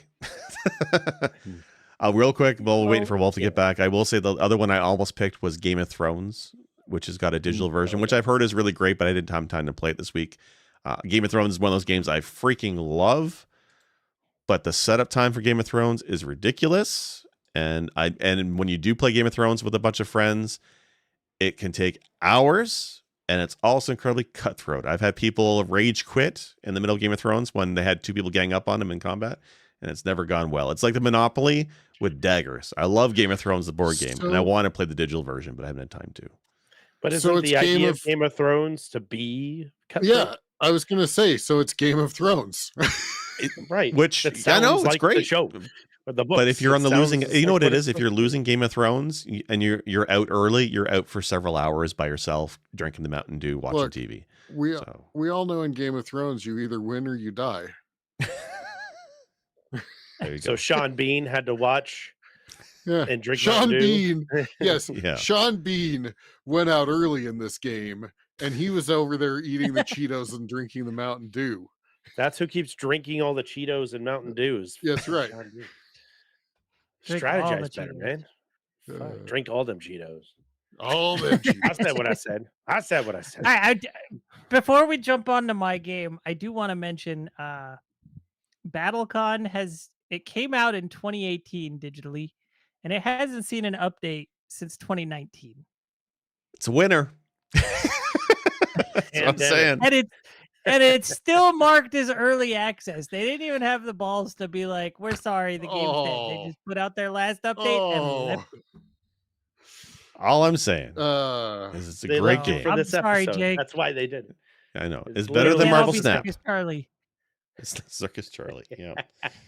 Look forward to my deep dive in Battlecon, my 5-part mini-series on Press B, where I'm going to break down every fighter in Battlecon and why you need to play online today. Oh, please fucking do. All right. It's all right. I'm about to break the rules for tonight just a little bit. Yep. So the game I chose as my second game is a game that seems like it really should have been a board game first, because it's that good and it feels like a board game for sure. This game is called Coldcept. It has never had a PC release, unfortunately, nor a phone release. I have it on PS2 and I have an Xbox 360 one as well. It's also been on DS, 3DS, number of things. I think only 4 of them have come to the US. But this is a game that, imagine Monopoly and Magic the Gathering smashed together. Describe that, because it doesn't work in my brain. I know, right? Do not pass Fireball. Do not click Fireball. But if you It's so weird because that sounds so jarring, but as soon as you see it in action, you're like, oh, that totally makes sense. I counterspell you buying Boardwalk. Kind of, yes. So each board has 2 swamps colors. for the R&R Railroad. Each board has 4 colors. You've got red, green, blue, and yellow. Those colors represent fire, earth, water, and wind, right? So you have monsters of those 4 colors as well, or creatures that you have of those 4 colors that you can place on those colors. And you also have colorless. If you place a light-colored creature onto a light-colored space, it generates more rent than it would otherwise, and it also gets a boost in combat. Rent? Like I'm trying to liken it to Monopoly here for you a little bit. Basically, you collect gold coins from the other player, but it's like your monster is sort of taking it from them, right? Unless they opt to fight it with one of their monsters they have in their hand. And then you go to a combat scenario. Wolf, 1 second. So if there's listening to this, Wolf has recorded some video footage of the gameplay, and it opens with an old man's sperm flying towards the earth through a wormhole. Can you explain that, Wolf? It's a scepter. It's a scepter? I know, it looks so weird. Yes, it's a scepter. It's a scepter, D's nuts. What the fuck was that thing? That's a sperm. I'm sorry. It's an elven sperm. It's come to impregnate the world. I don't know what's going on. I like how when it's in the board and like it stops, it looks like sad and decrepit. It's like it's like the sperm that doesn't work after that. Is it just a brain with a spine with no body? Like, what is this thing? Is it a Gooligan with a mustache? It's a Gooligan. Of course. Okay. Gooligan's Island. All right, let's go. Keep describing. Okay, so you basically you choose your direction at the beginning. You can go clockwise or counterclockwise, doesn't matter, you pick. There are checkpoints around the board you have to cross before you go back to what is considered the go space. And every time you cross that, it's called a castle. There are fortresses that are checkpoints, and then there's castle, which is like into Go and Monopoly. When you cross that castle, this is pass and go. When you cross that castle, you get money, you get gold, as well as all of your monsters get a little boost to their skills, and a boost to how much money they bring in. So it behooves you to zoom around the board real fast and place a bunch of monsters real quick. It costs you nothing to place a monster except for the card that is in your hand to be put on the board, right? Okay. Every monster has strength and hit points. So, and some of them have initiative and things like that. They'll always strike first, or in some cases, they'll always strike last, whatever. So it's Magic the Gathering here. Yeah, you're right. Yes, it's Monopoly the Gathering. Okay. So wait, is Gooligan the Monopoly man? Is that like is that his role?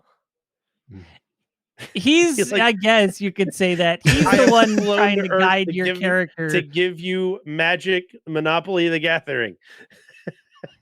This is a multiplayer game. I think you can play it up to 4 players, but it also has a main campaign that's like a full-blown RPG story where you go through the various different boards and their different kingdoms or cities or whatever have you. And when you win a board, you unlock new cards to put into your deck. So it's Gloomhaven Monopoly the Gathering. Yeah, kind of. Okay. And it's a really cool game. I know it sounds super bizarre, but you can see in this footage here, I went one way and the NPC, like the AI, went the other way. I still and so we're constantly just. I want that as an emote for the Discord server, Wolf. We need the Gooligan represented. That face is too good. Okay. Especially when he has the big wide open mouth, like he looks super angry. Okay, so how does this also pertain to Lords of Waterdeep? And Heroes Quest. Yeah. So every time you cross a fortress and cross the castle, you generate gold. As you play your rounds, you get cards. Like some of them will let you get gold based on how high you roll for that turn, whatever. You get cards that let you cast yourself to go faster or enemies to go faster, slower, whatever you want to do. A lot of cards work on any given player, yourself or other players. You plant your monsters down. As you pass over them a second time, you're allowed to upgrade them, and it costs, each tier of upgrade costs more and more. So if you've got enough gold, you just huck a bunch of money at that space, and now when the other player lands on it, you see these numbers here, like 16 on the board, right? If the other player lands on there, they can either pay the 16 or fight it. 16 is nothing, so I'm like, pay it.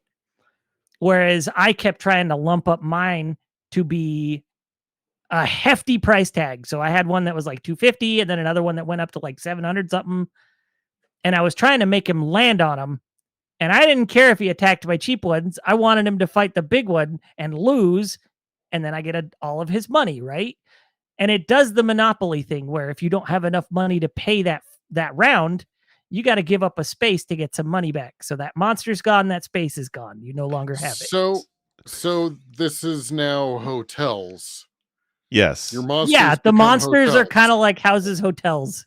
Okay. So the Holiday Inn, you pay your money, no problem. But when you land on the Ritz-Carlton and you don't pay, the concierge comes out with a knife and stabs you. That's what this game. This game actually looks really fun. I want to play this game. It does. It does. Super actually. Cool. So landing on Park Place or Boardwalk is basically getting attacked by Bahamut, is what you're talking about.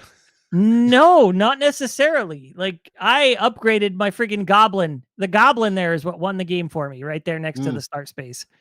Because I had him upgraded so hard that he landed on that and had to give up like 90% of his spaces. And then once you hit a certain threshold, so sometimes it's 4,000 gold, 3,000, 6,000, whatever it is for that map. Once you hit that threshold of that's how much your spaces and your money on hand is worth, you cross go, you win. So if you don't have that threshold when you get across go, you got to go again. Like, so it's, there's a lot of strategy. It's like Monopoly, but with strategy. So two questions. Okay. First, when do you win the beauty contest? And number two, when is there a bank error in your favor? Is there a jail? Can I go to jail? So there's, I don't recall if there's anything like chance and community chest cards. I don't think there are. Instead, like you draw a card every turn from your deck, and I think your deck is 50 cards regardless. You have to have 50 cards in your deck. So as you unlock more cards, you get to rebuild your deck how you like. I think you're limited to 4 of any given card. Okay, so that's like Magic the Gathering. Yeah. They do recommend a sort of balance of like this many monsters, this many spells, that sort of thing. But you can literally just do an entire deck of, I think, mostly just spells and have like one creature or something if you really wanted. Not a good idea, but I think you could. So it gives you a lot of wiggle room to build your deck how you like. So if you want to lean heavily into one creature color, you can. If you want to do everything, you can. It doesn't really matter too much because every map, like you can actually change the color of spaces. That's so cool. For 300 gold, yeah, you can change the color of a space. So if you just plunk down on every single space you cross, if you're getting a lot of income, you can just next time you cross it, be like, okay, I want to change the color of this space to something else. So that way it's all in line with each other. Is there different board layouts or is it just the same square? There are. This is just the first level teaching you how to play. There are board layouts where you teleport to like different diamonds around it. There's like and a figure 8 style map. There's all sorts of different maps. I think there's like 15 or 20 or something. Is the movement based on a dice roll? It is. You roll 1 to 6 and you get cards that let you roll 2 dice. You get cards that guarantee you roll a 1, 2, 3, 4, 5, 6, whatever. So you can put those kind of spells in your deck to move faster or slower or whatever. Can you fight the other character, or are you just fighting his creatures? Not directly. You fight his creatures. So if you land on a space where he's got a creature, you can either pay the rent or fight it and try to take over the space. And I think if you take over the space and it's been upgraded, you keep it upgraded. I think. So I was going to say, this is on. You're playing the PS2 version in the video footage, but there's a few different games in this franchise. I've never heard of this franchise before. Same. So, for transparency's sake, it was originally a Saturn game in Japan, didn't come to the West. Then it got ported to PlayStation, didn't come to the West. Then it got ported to PS2 with updated content, and that's what it was. It was called Coldcept the Second, so it's technically a sequel. That's the one we got in the West as our first one. Okay. Later, we got Coldcept Saga on Xbox 360. I have that one as well. I really enjoy that one. And then I think we also got Coldcept for the DS, which is a remake of this. And then Coldcept Revolt on the 3DS, which is another upgrade to things. So there are other entries that we didn't get. But yeah, those are the 4 we got in the West. And I'm so sad. Like, this seems like it would be a great game for Steam. Oh, huge. Or even just Android. Especially with the deck building. Like, this seems like something like if I'm trying to remember who owns this game. Let me check real quick. Like when you said Monopoly and Magic the Gathering at the start of this part, I'm like, you're crazy. How the hell does that even line up? But watching this footage and you explaining it, that this totally fits together really well. Like this looks awesome. Yeah, it really does. So, I mean, that's why I wanted to choose this one. I know it's a little weird because it's kind of Monopoly, it's kind of Magic the Gathering, but it melds the two together so well that this is a game. I can't see us ever having another chance to talk about this game on the podcast. And it's one of those games that's just so cool. I've put so many hours into this. Where he can. Yeah, kind of. So this was by NEC.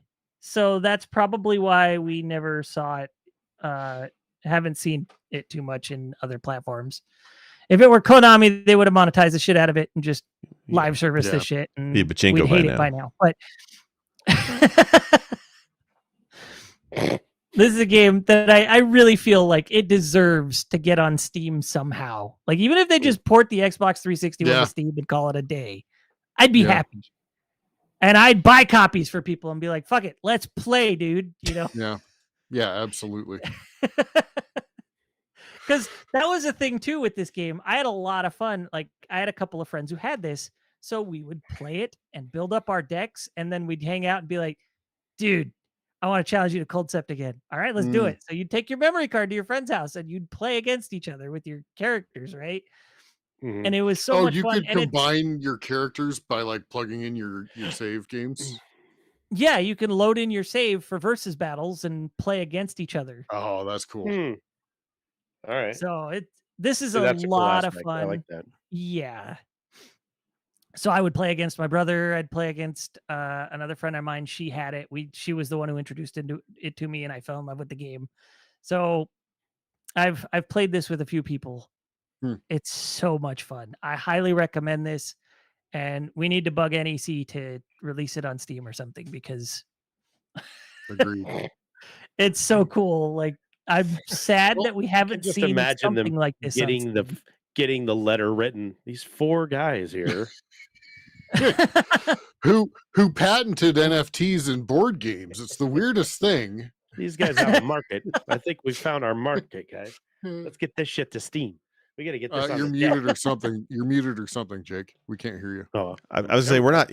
I don't want to toot our own horn here, but I know when we mentioned the term Beaver Buzz energy drinks, they saw a spike in at least 2 more beverages bought at the local 7-Eleven here in Canada. At least, yeah. Did you go buy them after the show? Doesn't matter. Probably one of us. It's Canada's favorite energy drink. Doesn't matter. And it's because of our product placement this week. Damn. You want to talk about blowing dust off of a fucking drink? That's all right. Well, we're at an hour and 40 at this point, so we probably on a digital board game episode. Good job, guys. Yeah, we should probably take care of our housekeeping, which is our top 100. You know, I'm going to say that the more I heard of Wolf's final selection, that would probably be the one out of the group.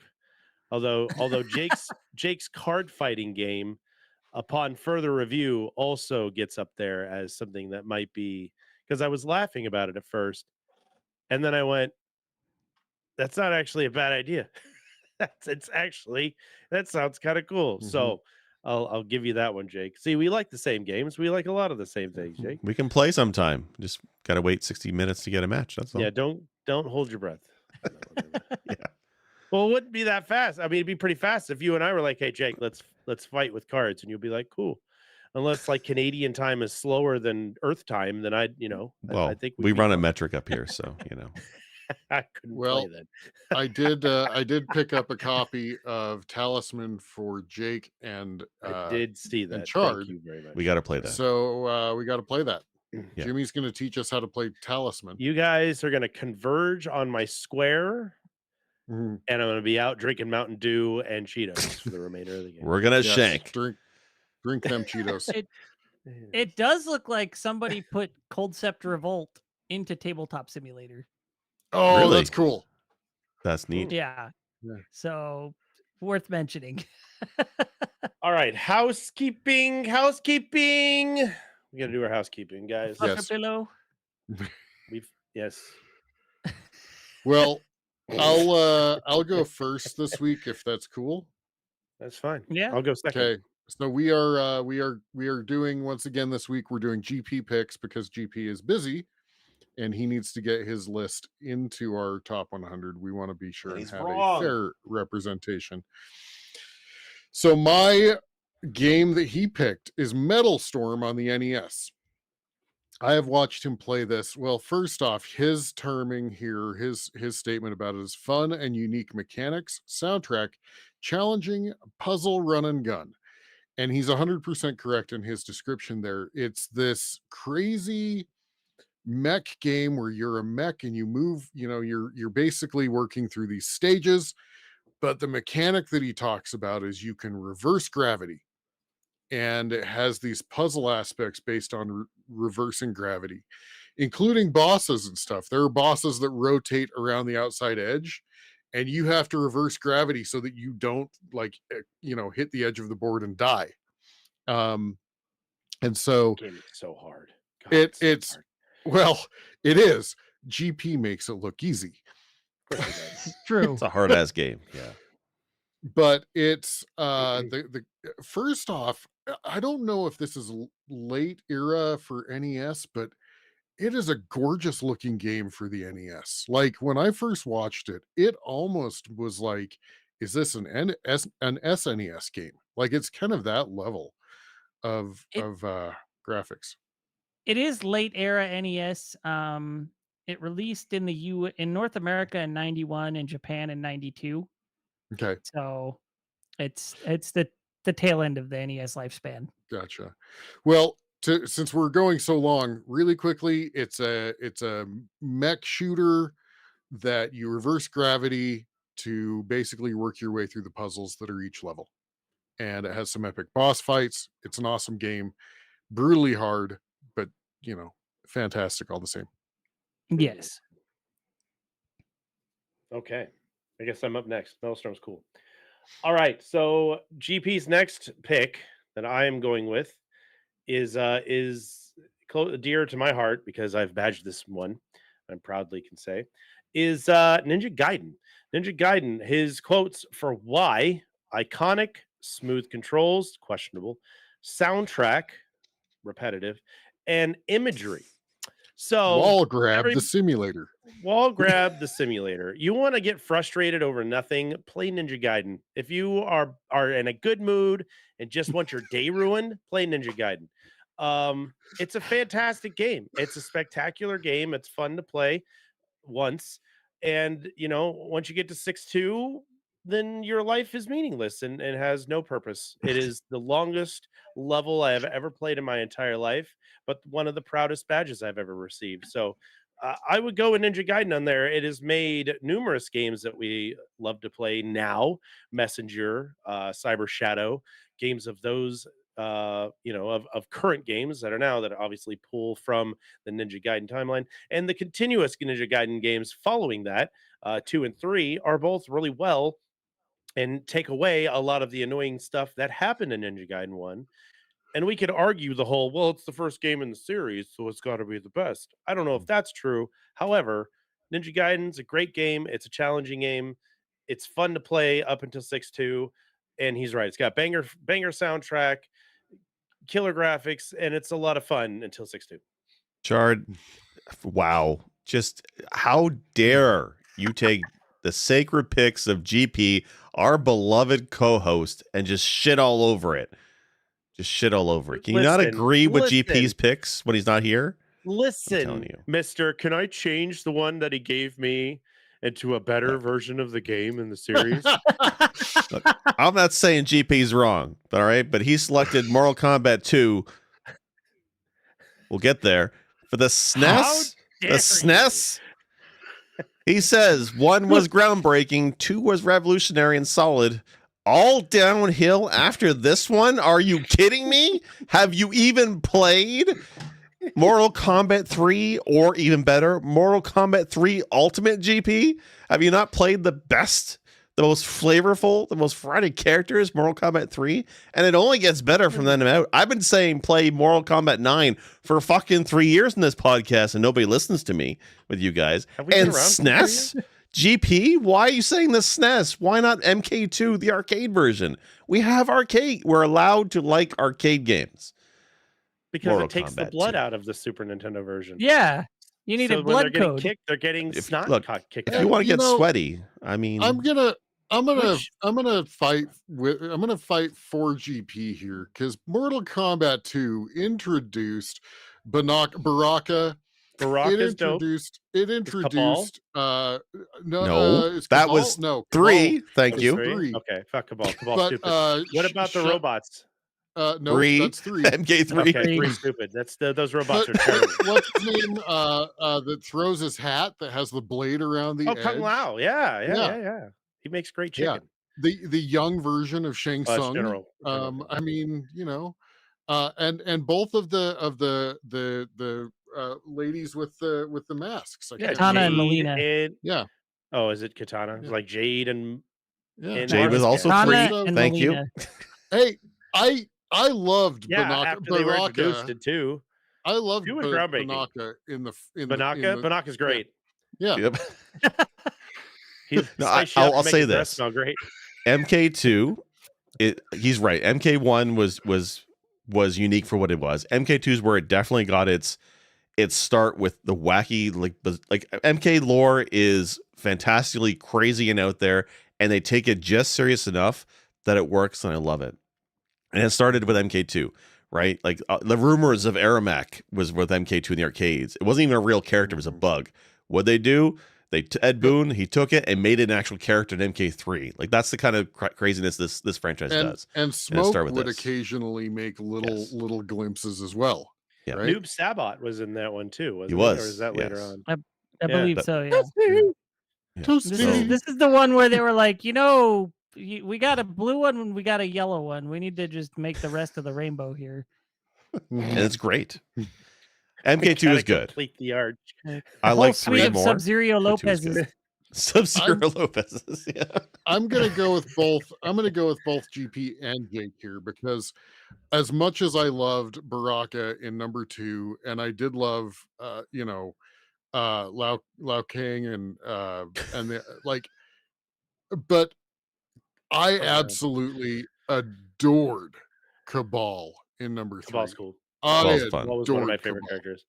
Yeah. And so I love kind the of robots with too. You. Yeah. Oh yeah. Cyrax and Sector, I think there is. Uh-huh. Yeah, I like both of those guys. And then they made Smoke one of the robots in the late, I think in 3.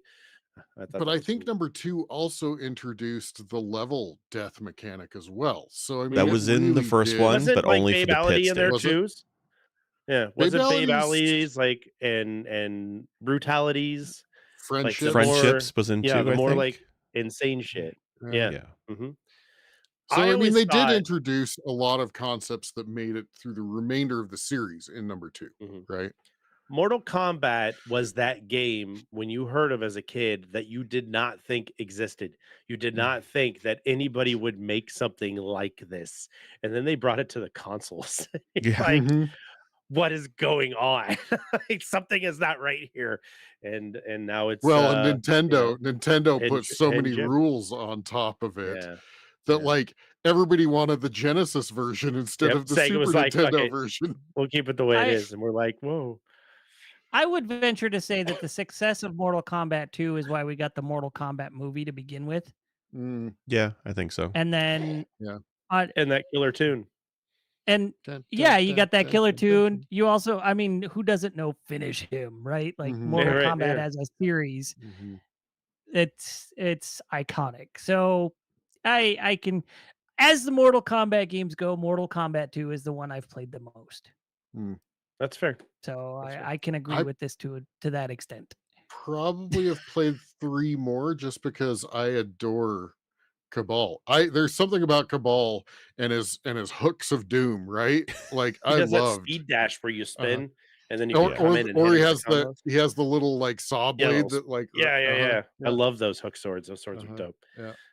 But I really like Cyrax and I really like Sector. Those two were my favorite 2 in the series. Open up the chest and bombs just come flying out.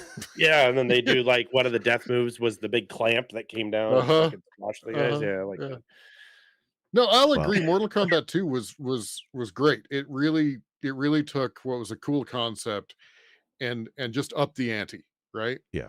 So I'm fine with 2 being on here. I just downhill from here. GP, we gotta work. When you're back, we're gonna have some words. But yeah, I agree 2 belongs on this list. The SNES version, though, I just thought, I mean, the arcade version for me, I played a lot of it at 7-Eleven. That's how I know this game. And the console port of this game I thought was not good, but maybe I've not played it in a very long time. But no, it's his pick, and I support his pick, even if he is wrong in a couple of points. That's okay. Yeah. All right. But you still want to play the arcade. Number GP's 4. final pick of the night is Spyro the Dragon for the PS1. Classic. I can get behind with this completely. His description is cutesy but universal. I don't think Universal published it for another few years, but we'll leave that away. Banger of a soundtrack, mood-wise. So this is a game it's from the heyday of these like mascot 3D platformers, right? You had Ape Escape, you had Crash, Spyro, Croc, like they were just coming out left and right. And I think Spyro I liked better than Crash. Like Spyro was my top tier 3D platformer on the PlayStation 1 for sure. And I think I played through all 3 of the Spyros back in the day on the PlayStation. My brother got them for Christmas every year, and I was like, well, as soon as you're done with it, I'm playing it. Yep. And I'm with that. Like it was clever level design a lot of times, right? Like you had to solve interesting puzzles that were not just like solve the puzzle, but figure out the path you're supposed to dash along, jump and glide, get somewhere else within X time limit. So this was a game that really nailed all of that. It felt like what you got from an animated film in a PlayStation game a lot of times back then. So it was a very solid game. I agree with GP on the music. A lot of the music in the game nails it. Platforming is solid. Character design spectacular. So yeah, this is a winner for sure. Definitely, I agree. It should be on the list. This is one of those platformers that actually made me want to collect everything I could find in the game. Like I was driven because when you finish a game or finish a level, and it says like you're missing like 1 or 2 gems, then you spend literally hours scouring that level. My wife fucking loves Spyro. This might be one of her favorite game series is out there. So when they did the remaster version, we picked that up and her and I sat down and played that game together for hours. Yeah. We love Spyro. That's a great choice. Yeah, that remastered was I think I 100%ed the first game on PS1 and in the trilogy. Nice. Yeah, like there's only a handful PS games I feel still hold up graphic wise today. Like I know I dump on the PS1 a lot, but there are some games I think still look great. And the original Spyro, they did some magic on the PS1 to get Spyro to look as good as it does even today. And the gameplay is great. The controls, We're talking like, I mean, how many mascot 3D platformers were back then? A lot of them control like shit. Spyro like is one of the best every controlling third ones release, there. right? Yeah. Right. Nice. Yeah. Awesome. Good call. All right, guys. Well, since I'm still some kind of a host in this particular episode, guys, I want to thank everybody for coming out. I want to thank the viewers and the listeners and the later listeners. You can find us, of course, on all streaming content places, iTunes, Spotify, and the like. You can always catch us here on YouTube as per usual. Everybody, let's give Jake a warm send off. Jake will be absent for the next couple of weeks as he will be moving into his new home and probably have a cool setup quite like mine. Very excited to see the updates from the new house as you are putting yourself together. If there's anything that we can do all the way down south, let us know. We will do what we can to help you and support you. If it's just to complain, well, we're south. Well, no, you're right. We are north of you. You're north if you of need me, but anything that's north okay. of us, of me and Wolf, and then south of Sinister. I do want to shout out two quick things on the channel. I did upload this week 2 videos. One is a 8-Bit Doe, who makes some great controllers. We've debated some of them being the best ever. They did a Neo Geo CD inspired controller. I did a video on that. It's pretty great. And Digital Eclipse, the guys who did the Atari 50th collection that I loved so much last year, they just released The Making of Karateka. It's not Karateka, apparently. Who knew? That's a great compilation. I did a bit of a stream going through it. Also looked at some of the Karateka ports that were not in the collection and found out they were for a damn good reason because they're lousy. But The Making of Karateka is a fantastic package. So both those videos are up on Press B's YouTube channel. There's an opportunity that we might be adding some more content. As you can already tell, Wolf has been adding content his own time on Wednesdays. So check him out on there. I'm probably going to be doing some like review snippets on some games. And Sinistar, what have you got planned, sir? I've got some ideas of kind of games that probably wouldn't be great for like streaming, but maybe good for little like, chunks of YouTube videos. So I've got some ideas. So yeah, you're going to see a little bit of some pickup of some content instead of every Friday, which will still remain. We'll still keep trucking on that. You guys will know if that's not the case, but we want to add a little more spice to the channel other than just the 4 or 5 of us talking every week. So kick up the pace. So guys, I want to thank everybody for being here. Is there anything that we want to send off other than Jake? Good luck and good night. Is that what is it? Good luck and good night? Is that the phrase? PressBTocancel.com. Thank you. We will miss you while you're gone. Yeah. We will, definitely. All right, guys. With that, have a wonderful night. Where's the Mountain Dew?